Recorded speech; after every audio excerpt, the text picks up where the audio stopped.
And what's up? We're live. What's going Episode on? 1, RunHard Podcast. My name's Cody. I'm Reist. Believe it or That's not. how you pronounce that thing. Reist. Yeah. Everybody looking down at the bottom of the screen is just looking at that name, going, "I'm going to give it my best shot." It's Reist. We are the Mummau brothers, otherwise known as the RunHard brothers. We gave ourselves that name. I don't know how many other people in the world would ever call us that. But hey, we want to welcome you, the listener, to the show, whether you're listening on Spotify, YouTube, Apple Podcasts, wherever we find our way to put this out there. We're excited that you're here. We know that not many people will venture here from TikTok because TikTok doesn't like to be talked to. But if you did, welcome. We're glad you guys are here.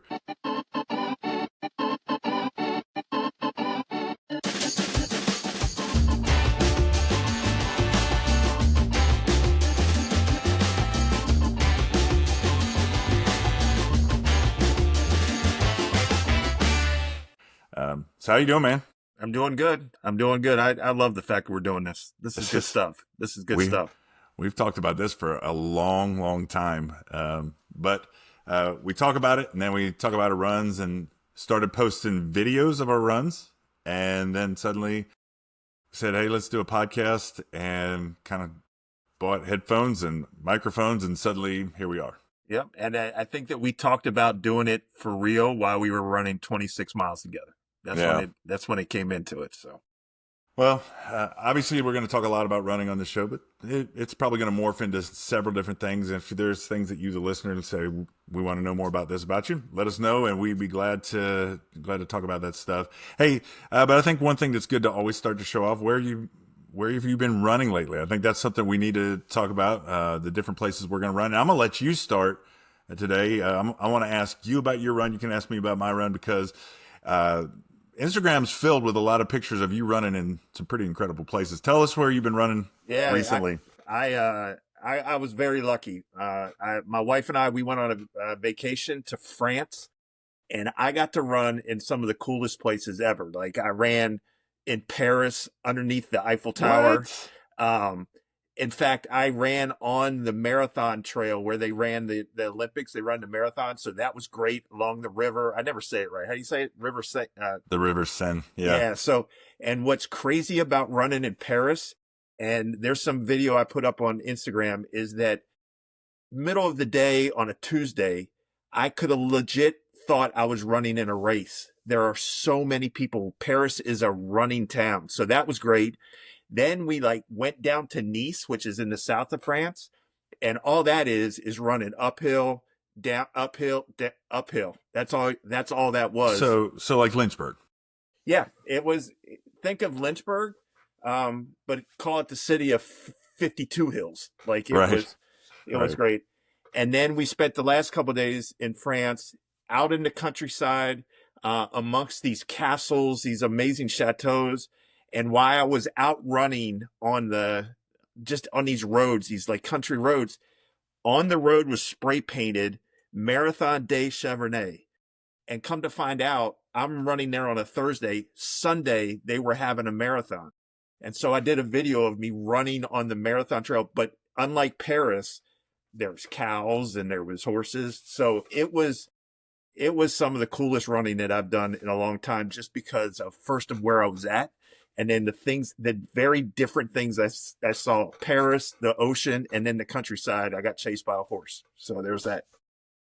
So that was last week. And that was just, that was amazing. So flipping it to you, is it France? No, not France. I got to run hometown, Lynchburg. Well, it was fun too, because you did a post on Instagram, where am I running? And, slowly made it obvious. I mean, you put the Louvre and then of course you ended up at the Eiffel Tower, which is cool because when you go to cities and you're traveling, you want to take videos and take pictures of the places that you run. But sometimes we do that and then we come back and there's almost a letdown of running back at home. But both you and I have loved exploring the places that we live, and so I didn't run my usual walk out the house and run, just a few miles. I went downtown Lynchburg, and ran through all the places, and I kind of mirrored your run with what you could find in Lynchburg. I mean, we have a river, and we have the Academy of the Arts. We don't have the Louvre, but we have the Academy of the Arts. And I tried to do the same site by site thing that you did. And of course, we don't have the Eiffel Tower, but man, we have the Texas Inn. The Texas Inn. And they loved it too. They loved the fact that you put that on that video. They did. So I thought it was a fun week to see abroad, but also to see, it's fun to figure out your own hometown. And then I was actually, my schedule got a little backwards today. So today, right before coming on here, I got 3.5 in right outside the door, right at home on the regular loop. I don't know what I call it, but it's the everyday. Well, it's so everyday that when I was over at your house, when I was in North Carolina and you were at work, I went on to Strava to double check, and I ran your route.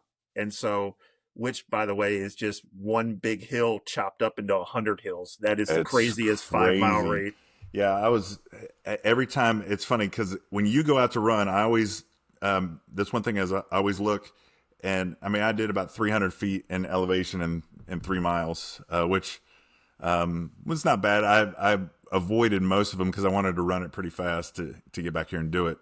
But man, yeah, it's brutal sometimes. But that's kind of the episode that we have today. Is we're going to go where do we run, and we're going to talk about that. Talk about what we can do to find places to run. You've traveled a lot. You've traveled a lot more than I have, and so there's some really cool tips that, as we're approaching summer, a lot of people that will watch this maybe come across this. Going to be staying up in a hotel, and you go see the sights, but we're going to talk about looking at the town and seeing that. And I don't know, let's just kind of talk through stuff. Yeah, I think I really want everybody to get is that you see the countryside, you see towns just differently from the ride of your sneakers instead of the ride of the car. And there's some really cool things out there that you can see if you just put those shoes on and map yourself a run. So I think it's good. Talking about running locally, for me, I love running. I guess a good thing to talk about is that as much fun as it is to talk about all the sites that we can go out and see, let's talk a little bit about the joys of running at home and what a blessing that can be to have your favorite loop. If I walk outside of this door right now and I need 3, I need 5, I need 6, and now I know in preparing for the marathon we just did, I know where I can go to for 12 and 16 just walking outside my door. I don't have sidewalks, I don't have anything, but I don't have to map it a whole lot because there's something really nice about having the home loop. Yeah, I will give you the example of today. So I now live about 45 minutes away from where I used to live. And I had to go pick up a car today that was getting fixed, and Creve Coeur Lake is right there. And I've run hundreds and hundreds and hundreds of miles around that lake. And so I drove over there, and exactly what you said, it was just comfortable. I enjoyed running I knew every tree, I knew every crack and thing. And I knew if I cut this corner, it's going to be 6 miles. If I go this way, it's going to be 8. But there is something about running where you're just comfortable about all, and we joke about this, but I know where the porta-johns are on this corner, and I know that this is over here and this is over there, and there's a water fountain here. There's something about it that makes the run so much more comfortable than wondering, where do I turn, and then needing to stop and look at your map. So today was a perfect example of that. I went back to one of my comfortable runs. Yeah, what's funny is you said the porta-johns. Hey, you and I joke about that a lot, is that, I mean, that's one of the first things that you got to know on your routes is where are the porta-johns. I mean, that's a very real thing. It's funny, but it's a running thing. For me, the neat thing, and you saw it on the way, there is a park not far from us, Timbrook Park, that has, it has, actual bathrooms, which is like heaven in the middle of a run, is that it's not even a porta-john, but you got to know your stops because there's emergencies that pop up on the way. And so you also got to know where the dogs are. Got to know where the dogs are. There are several dogs that I hear them bark, but I know that they've got an electric fence. That dude's got a big old fence. And then when I was training for the marathon, there's two dogs on my route that usually they're in the yard on a string. They're on a long rope. But I ran by it when it was about to snow. I'm holding my leg. I'm reaching down, holding my leg right now because that dog, he was just coming out the door as I was running by, and he took off. He was so excited. He wasn't super mean, but he was real nippy, and that owner was terrified because he got my leg and his tooth got stuck in the back of my leg.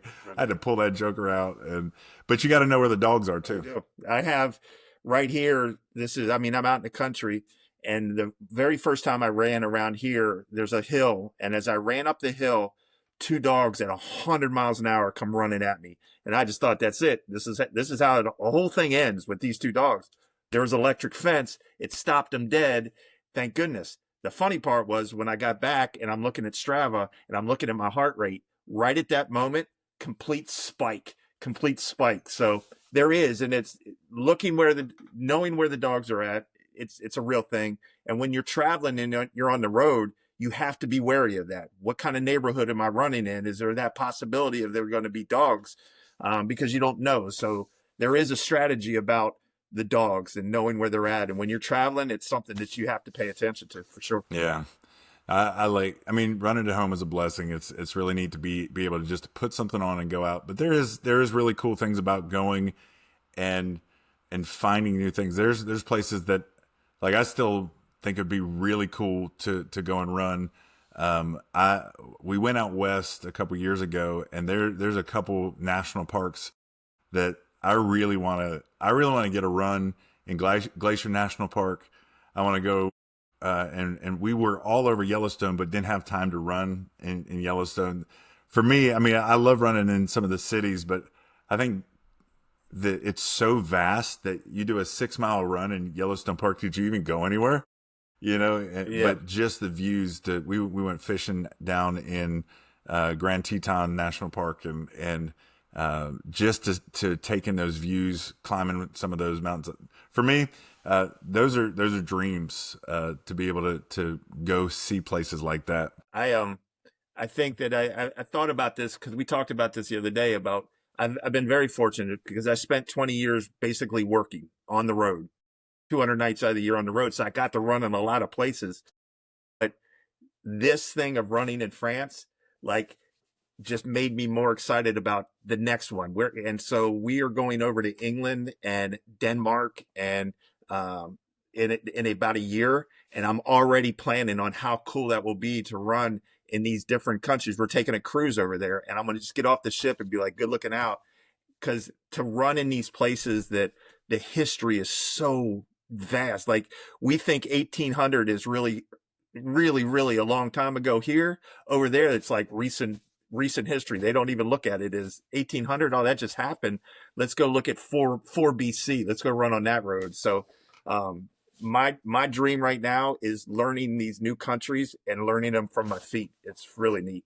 Yeah, we were looking at Ireland. That's one of the places our family wants to go. And there's a castle race series where they have all these marathons and half marathons. So there's one that I was looking at. I'll tell you though, one of the I was thinking, you and I talked about some of the favorite places that we've run. If I was to chalk up favorite places that I've run, the past couple of years in student ministry, I'm a youth pastor, and so I've had the privilege to go and do ministry in some places. But while there, past couple of years, we've had students to go along that are runners, much better runners than I am, but they want to run, and I'm like, sure. So we've run in Antigua, Guatemala. Which is got to be some hills. Yeah, the city itself, the entire city is ancient, and it's all cobblestone. It looks very similar to it when it did, 400 years ago, and so we've run the main city, but then yes, you run right outside of the city and straight up, and then it overlooks these volcanoes. It's really cool. That's probably one of my favorite. Where you got favorite? All the places you've been. Name me 2, 3. Yeah. So one of them is going to be just kind of silly because you don't really think about it, but I've had to go to a lot of meetings and things in Vegas, right? In Las Vegas. And there is something about getting up at the crack of dawn in Vegas and running the strip because there's nobody on it, but all the lights are still going. And it's just a very crazy run. But what you don't realize is how many stairs there are because you got to cross the streets. And so you're running and you got to cross the streets. But Vegas is one for the sights. It's not the great. You're not going to get the greatest workout, but the sights, just the lights and the buildings and all of those things. But there is a run, and I could name a couple. Like I love running on the cruise ships. My wife and I, that's just been our vacation of choice for 20 some years. Run from pizza place to pizza place to pizza. I have run, and see the thing, and you've run with me on a cruise ship before. Yeah. You and I've run on a cruise ship, but a lot of the cruise ships have very small tracks where it's like 9 laps make a mile, right? So you were just running in circles. And I think I've run an 18 miler on there. And it was funny because I start really early because people start coming out and they're going to get all over the track and they start sitting by the pool and all. But this was taking me forever, right? Because it's 18 miles. And next thing I know, I have like a cheering squad because I'm just running around. It takes like a minute to go around. So I'm just over and over and over and over again. And by, I don't know, mile 15, when I'm dying a slow death in the heat of the sun out there, I have people cheering for me, people throwing me waters, the whole thing. And then the rest of that cruise, oh, you're the running guy.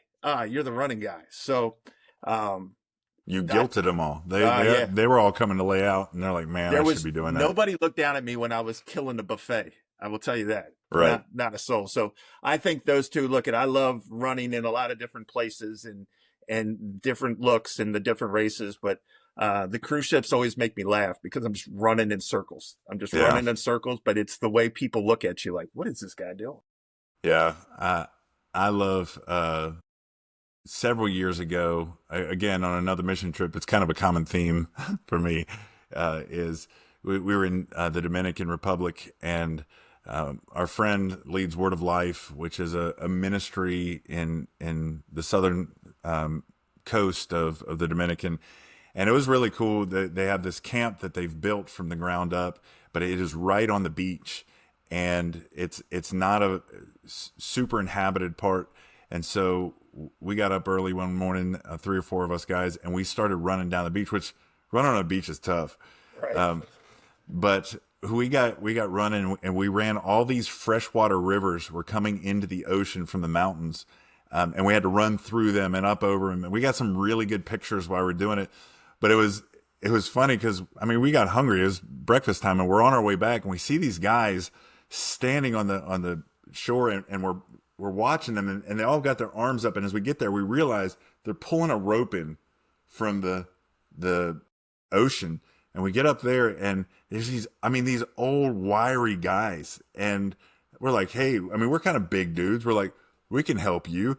And so we get up there and we say, can we help? And they're like, yeah, sure. Well, as we get on it, they got off and they sat down to watch us because they were making fun of us, because it was one of the hardest things I've ever done.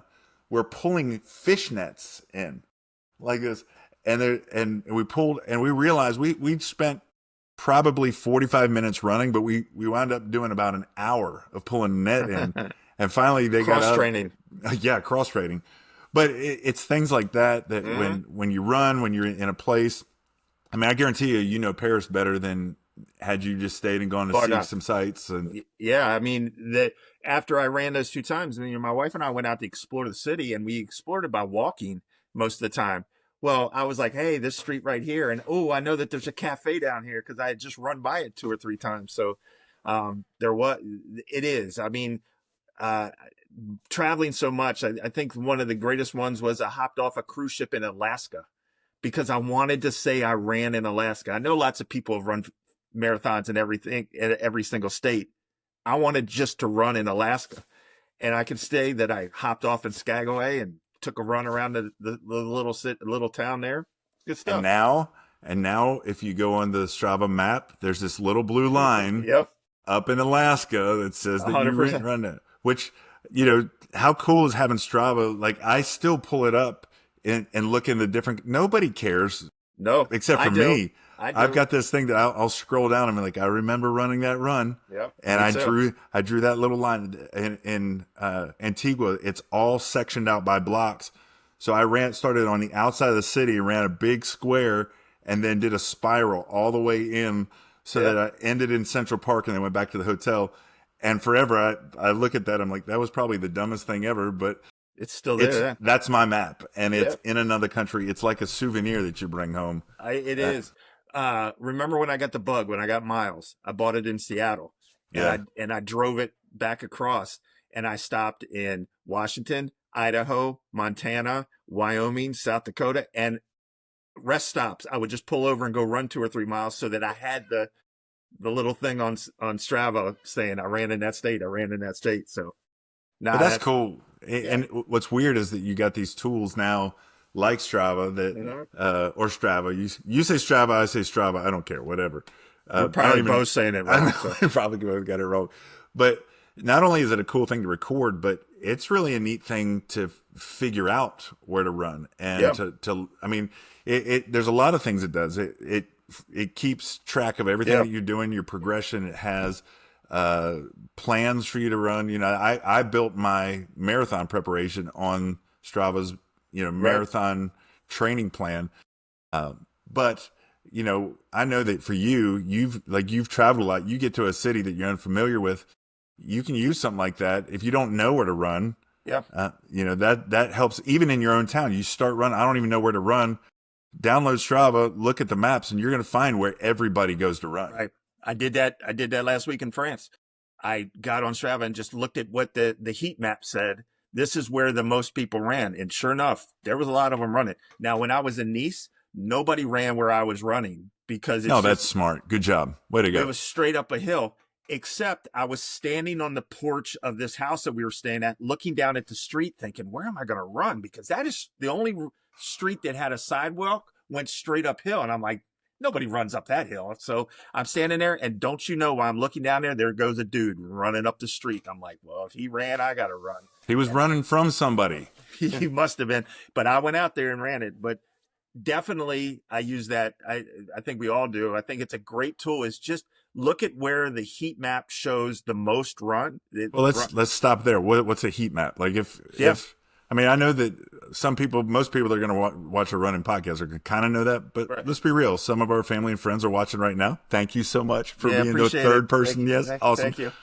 The Strava heat maps, it's very simple. Strava collects everybody that allows them to collect it, their routes, where they've run, and it just compounds and layers on and on. So an area that is run the most will be very dark, and area that has hardly been run, it'll be a very thin line, but it's very easy to pick out. This is a running route that runners in this town run. And I've used it extensively to know when I get there that because generally it's a sidewalks, or it's a good place to run. And so, but that's where it's at. If you go in Strava, you go to the maps, you click on heat maps, it'll show you, or you click off of heat maps and just do your own. And then you spend a half hour going around the country going, I remember I ran there, and I remember I ran there. So, and I'm sure, Cody, I'm assuming we could probably put something up in post, just like what it looks like, right? Well, hold on. I think I can, right? I can. Oh, yeah. Share away. How do I do that? It's down to, hold on. I got it. Share. Yep. I'll take this time to take a Coca-Cola Zero break, and there you go. That's it. So yeah, like right down here, is where we ran the marathon. Right here. Can you even see the little hand that I'm moving right there? Yep. Yeah. So that all those dark blue lines, that's showing roads that are regularly run. You can still see roads that are not run, but right here is the Blackwater Creek Trail here in Lynchburg, and this right here, that's where I normally park. Lincoln Elementary School's up here. And yeah, you can. So if you were new to Lynchburg and you didn't know anything about running, and you brought up a heat map like this, you would immediately look and say, wow, that route is run a ton. I'm going to go check that place out. And you can see throughout there's a lot of places. Yeah. The darker it is, the more often it's run. Yep. And then, over here is Peaksview Park. and you get to know your town really well by running, and you wind up running into people that are just like you. All right, now I'm gonna hit stop sharing. So let's see what happens when I do that. Yeah, there you go.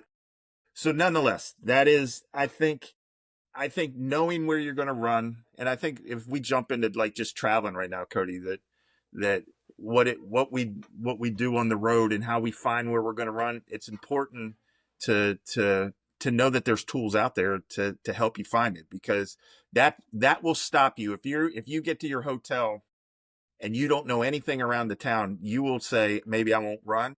There are so many places to run in every single town. You just have to know where to look for it. So. Yeah, and obviously Strava's good. Strava's the one I use the most. You're the one who pointed that out to me, but I used to use Map My Run.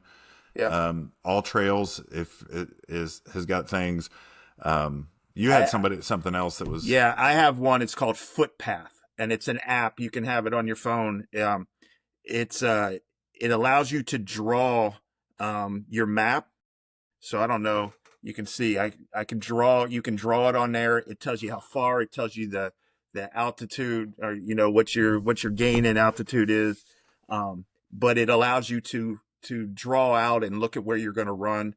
Very simple tool to use, and I use it a lot. But I also go look at when I'm in a new town and I don't know where I'm going to run, and I look and I say, this looks like a good place. I get on Google Maps and go to Street View and go, does it have a sidewalk? Is it lit? What can I see? And I often lit up with lights, not is it a great party? Yeah, right. Yeah, exactly. But I use all those tools to get out there, or I hop in the car and go drive it real quick, so I can see it. And then you go out and you explore, and sometimes you get out there and it's not what you expected, and you have to stop and turn around and come back. But that's the whole joy of it, is that once you figure it out, and usually if you're somewhere more than one night, the first night I call it the experiment night.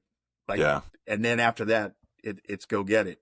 But definitely using the tools, and you can also call the local running store. Always call the local running store. You call them and say, hey, listen, I'm new in town. I'm just looking for like a 5-mile loop. Do you guys have somewhere that's good? And they'll tell you. They'll tell you right where to go and where to run. And they might even say, hey, we got a group running out there. More than once I've called and they say, hey, we got a group run tonight if you want to hop in. And that's always fun too. So. All right.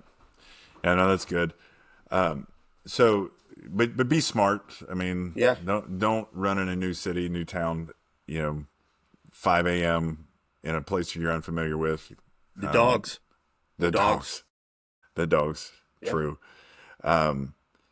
There's a lot of things. What do you pack? Like, again, you're the more traveled, and when I'm running here at home, there's been a number of times that I didn't have what I need, so I walked right back in the house and got it. But if you're 100 miles away, 200 miles away from home, you can't do that. So what are the essentials? So the tendency is to overpack to be a runner. You want to bring everything, but when you're traveling, especially like I was traveling, I traveled for work, so I only had a fine amount of time or space in order to do it.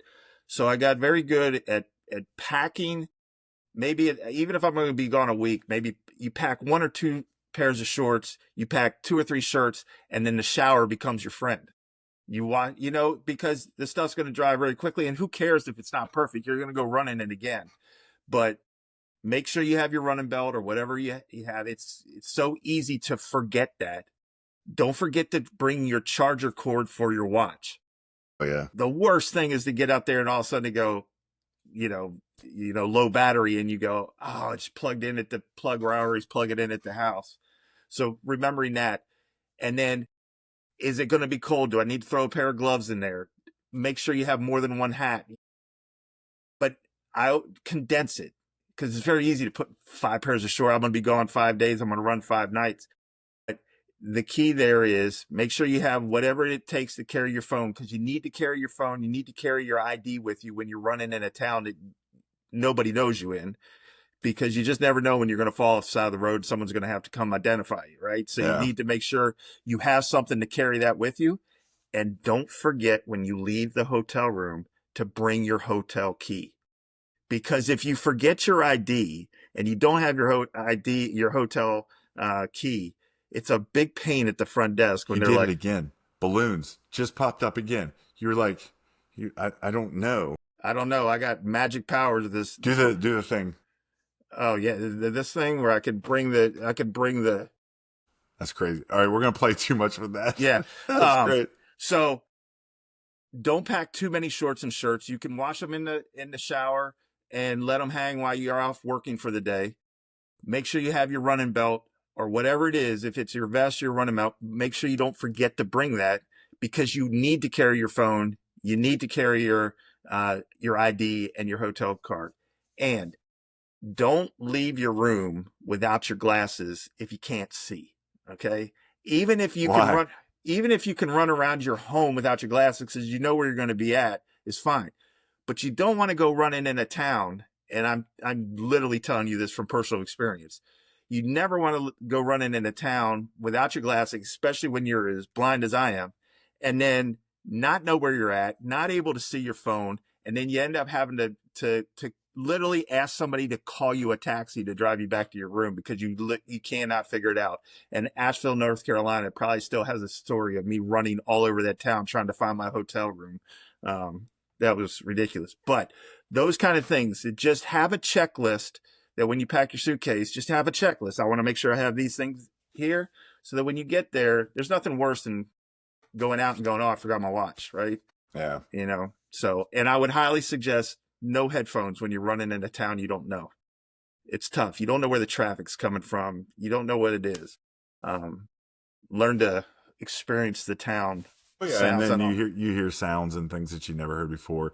I'll tell you one thing that was key for me that thankfully I've never had to use it, but it was shown to me was when you're running, make a lock screen using Canva with emergency contact number on it. That's a good idea. Yeah. So that if you were to fall out, they know your name.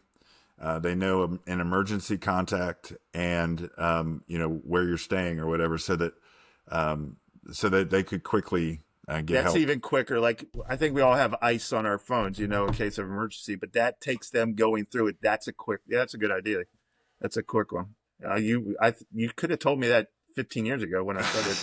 When you had a flip phone? Yeah, when I had a flip phone. So yeah. I think the other thing is finding easy places quickly to run that are safe. One suggestion I always give when people ask me is find a mall. Find a mall to go run, because generally the road around a mall, it will be 1 mile to 2 miles around. It's lit. There you can run in the morning, you can run in the evening. There is very little traffic or no traffic in the mornings. It's wide open. There's security. It is a great place to run that's contained, but you can get a good run in, especially if you're doing like some type of speed work and you need an area where you can just go and not think about it. You don't have to cross traffic and stop. The mall is such a great place to run. I can name the malls around the country that I have run 20-mile runs on. And the security guard is like, are you ever going to quit? And I'm just like, just keep a lookout for me. If I don't come around the next time, you should come looking for me. So, but the malls are good for sure. Yeah. Well, I think that the big thing here is wherever you go, you need to bring the runner with you. Because you may not. If it's a day trip and you're coming back the next morning, you may not get an opportunity to run. But the more you get involved in running, and I say involved, it doesn't even have to be competitive. It's just the enjoyment of getting out and being in the outdoors. The more that you do that and the more that you learn, I think you learn how to do that in your hometown. For me, running around Lynchburg, running up at Liberty University and on the trails, you learn, like I told you the other day, I was running downtown Lynchburg. I know this town. But I ran by this building and I looked inside and there's this little diner that I don't know that I've ever seen it before. And so immediately I'm like, it's stuck in my brain. I'm going to have to go back there and try it out. But you learn to examine those things so that when you are in another town, you immediately sometimes feel like, man, I want to get out and run. And not even so much for the exercise. You're like, I want to know this city in a way that I'll remember it when I come back. There is a town in Texas called Addison, Texas. It's a suburb of Dallas.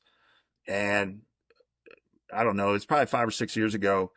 I had to spend several weeks in Dallas working, and I stayed in the same hotel, and I ran in this same neighborhood every evening or every morning. And one morning I stopped. There was a cool water fountain. I stopped, and this lady walked by with her dogs. And I've seen this lady so many times. And she was like, "Hey, we were talking the other day. You've been running. We see you running. Where do you live at around here?" I had integrated myself into the community so much that they were wondering where I lived at. And I was like, right there at that Marriott, right there.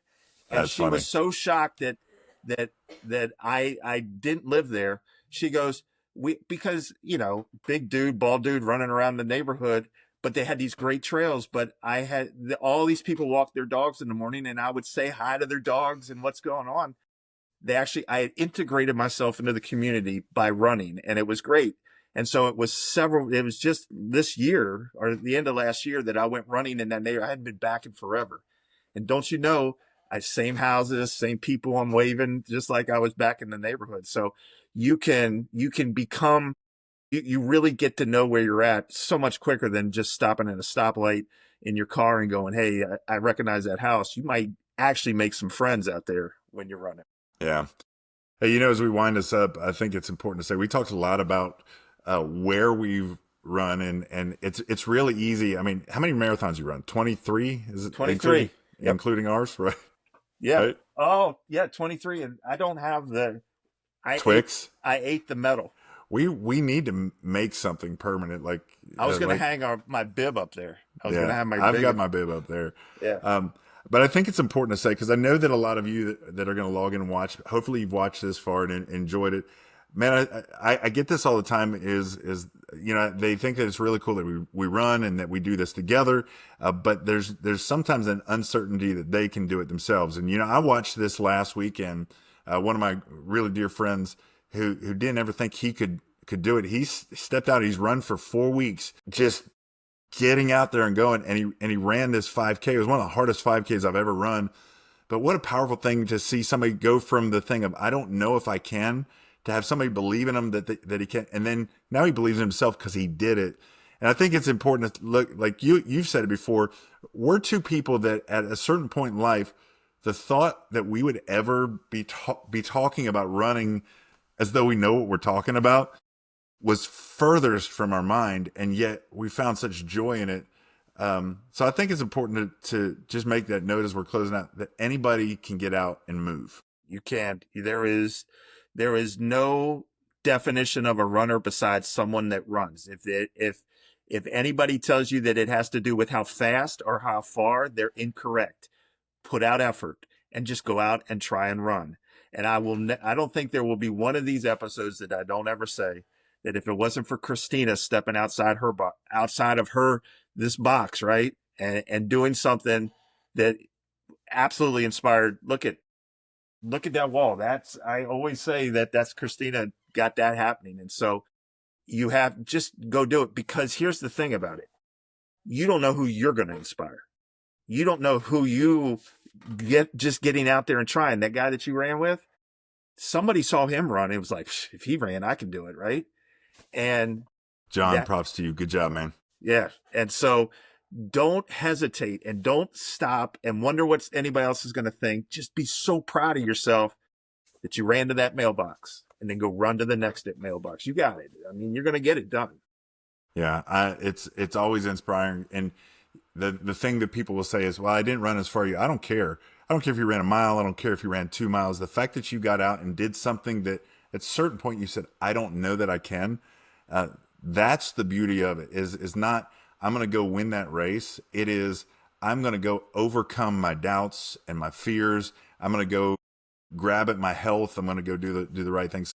That's part of what we want to do, is we want to encourage, we want to challenge you. Running's taught me so much about persistence and perseverance, not just out in the run, but in life and in ministry and all the things. Yeah. What I would say to you all is that speed is impressive. Speed is impressive, but effort is inspiring.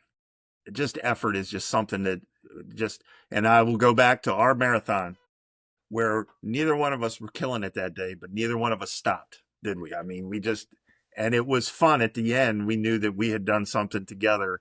And I had a cheerwine at the end. I had a Cookser. A cheerwine hat right there. Went with me the whole way. That's right. That's right. Hey, look, before we go, make sure this is number one. We're at the end of the very first. We've got several. We're gonna put them out every other Tuesday. Right now we have it up on Spotify, up on YouTube podcasts, Apple Podcasts. If it ends up other places, cool. We are on Instagram. You can follow us on Instagram and on Facebook. Both of us are on Twitter. I don't think we have a RunHard Podcast Twitter, but we can put those up there too.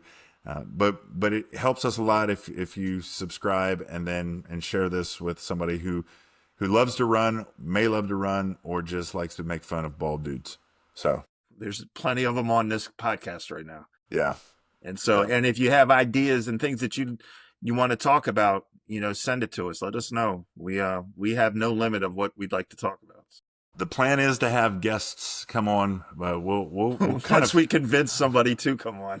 Please come on. I've actually been asked. I got a really good one I want to talk to you about, but we'll talk about that later. And plus, we got to figure out how to fix lights and make sure that they all get in good. But hey, look, I'll let you sign off. This Run Hard is something that you've been carrying on for a while, so it's been fun, y'all. And look at Run Hard, always finish. Turn your goals into accomplishments. You got this. Just go get it.